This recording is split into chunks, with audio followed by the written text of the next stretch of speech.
السلام علیکم ویور، آج کے جو ہمارا ٹاپک ہے وہ ہے پاکستان کے 7ویں 5 سالہ منصوبے کا جائزہ۔ چلتے ہیں آپ ٹاپک کی طرف سے پہلے آپ سے ریکویسٹ ہے کہ آپ میرے چینل کو سبسکرائب، لائک اور شیئر کر دیں۔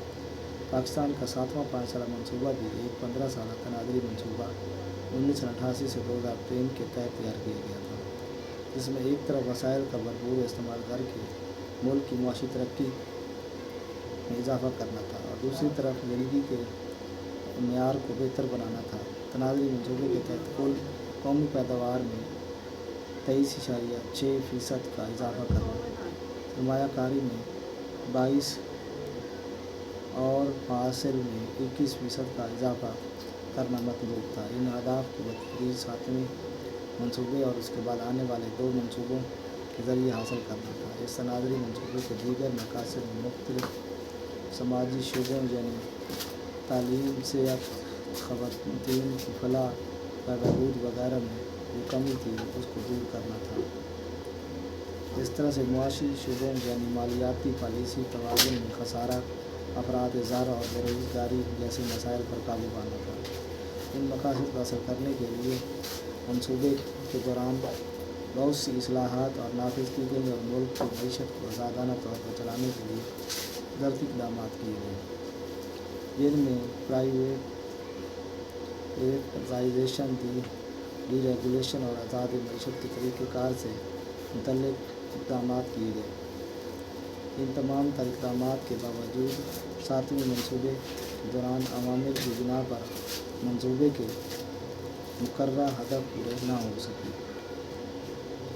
مثلاً مشرقی یورپ میں معاشی بہبود، سوویت یونین کا خاتمہ، پاکستان میں کساد بازاری کی وجہ سے برآمدات کا متاثر ہونا، خلیج کی جنگ اور افغانستان جنگ کے خاتمے میں غیر معمولی تاخیر، ملک میں سیاسی عدم استحکام، حکومتوں کی جلد تبدیلیاں، 1999 سے 90 میں ملکی بے چینی، 1988 اور 1999 کے سیلاب کی تباہ کاریاں ایسے حالات تھے جن کی بنا پر پاکستان کا 7واں 5 سالہ منصوبہ اپنے تمام اہداف پورے نہ کر سکا۔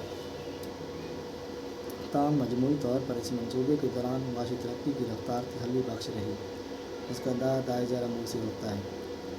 معاشی ترقی: پاکستان کے 7ویں منصوبے کے دوران اگرچہ ملک کی مجموعی معاشی ترقی کی رفتار زیادہ حوصلہ افزا نہیں تھی، تاہم اسے تسلی بخش قرار دیا جا سکتا ہے۔ مثال کے طور پر خام ملکی پیداوار کا سالانہ ہدف 6.5% تھا، جبکہ ترقی کی رفتار 5% اوسطاً رہی۔ زراعت میں ترقی کا ہدف 4.3% سالانہ تھا، جبکہ یہ 3.8% رہا۔ صنعتی ترقی کا ہدف 8.1% مقرر کیا گیا تھا، جبکہ یہ 5.9% رہا۔ اس طرح دوسرے شعبوں کا ہدف 6.7% مقرر کیا گیا تھا، جبکہ ان شعبوں میں ترقی کی رفتار 5.3% سالانہ رہی۔ تاہم مجموعی طور پر کل مقرر کردہ اہداف کا 74% حاصل ہو گیا۔ تاہم گندم تیل نکالنے کے بیج، لوہے، فولاد اور دیگر اشیائے سرمایہ میں خود کفالت کے اہداف پورے نہ ہو سکے اور ان میں خاطر خواہ ترقی نہ ہو سکے۔ اس طرح بجٹ کے خسارے میں اضافے کی وجہ سے قرضوں کی مالیت میں اضافہ ہوتا چلا گیا اور ملک کے اندرونی قرضوں کی مالیت جو کہ 290 ارب روپے تھی، وہ 1992 سے 93 میں بڑھ کر 605 ارب روپے ہو گئی۔ اس طرح سے زر کے پھیلاؤ میں بھی اضافہ ہوتا گیا۔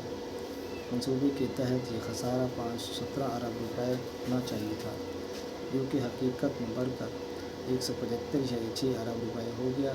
اسی طرح بیرونی خسارہ بھی منصوبے کے دوران 1.68 ارب ڈالر سے بڑھ کر 3.69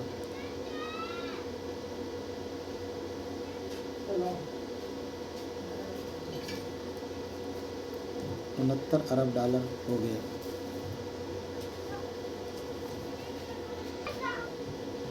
اس کی بیرونی وصولی میں کمی، سود کی ادائیگی میں اضافہ اور روپے کے مقابلہ میں ڈالر کی شرح تبادلہ میں اضافہ تھا۔ سرمایہ کاری: منصوبے کے دوران سرمایہ کاری کی شرح حوصلہ افزا رہی۔ مجموعی طور پر ملکی سرمایہ کاری کا ہدف 660.2 ارب روپے مقرر کیا گیا تھا، جبکہ مجموعی طور پر 682